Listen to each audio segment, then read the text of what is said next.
குப்பையா இருக்கு பாருங்க. பார்வதி நோனியம் இல்ல பெருக்க சொல்லுங்க அப்படின்னு நிறைய பண்ணாங்க. கிளீனிங் டீம் யாருன்னு கூட நான் கேட்க கிடையாது. திவ்யா ஒரு கம்ப்ளைண்ட் வச்சாங்க. இந்த மாதிரி கிளீனிங் பண்றப்ப வந்து ஒரு நாள் நான் வந்து பார்த்தேன், அப்போ வந்து கிளீனாவே இல்லை அப்படிங்கிற மாதிரி சொன்ன உடனே வந்து கானா வினோத் வந்து அசால்ட்டா வந்து ஒரு நாள் தான் பண்ணுவாங்கங்கிற மாதிரி, ஒரு நாளைக்கு ஒரு நேரம் தான் பண்ணுவாங்கங்கிற மாதிரி வந்து பேசி இது பண்ணி சொல்லிட்டாரு. பட் வந்து அன்னைக்கு முந்தின நாளும் வந்து பண்ணல, அடுத்த நாளும் பண்ணல அப்படிங்கிற மாதிரி குப்பை வந்து காலைல வந்த உடனே இருந்துச்சு. அண்ட் வந்து பிக் பாஸ் வந்து சொல்றாரு, அது வந்து நாங்களும் வந்து அந்த மாதிரி இருக்கிற மாதிரி வந்து அது போயிருது அப்படிங்கிற மாதிரி வந்து சொல்றாங்க.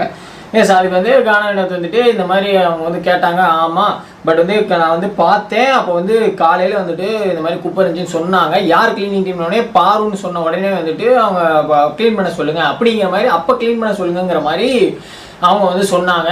முடிச்சாச்சு. இதுக்கு மேலே என்ன பதில் இருக்கா சொல்லுங்க. எனக்கு பண்ணி காட்டிடுறேன் சார். வேலை செஞ்சுட்டாலும் உட்காரு.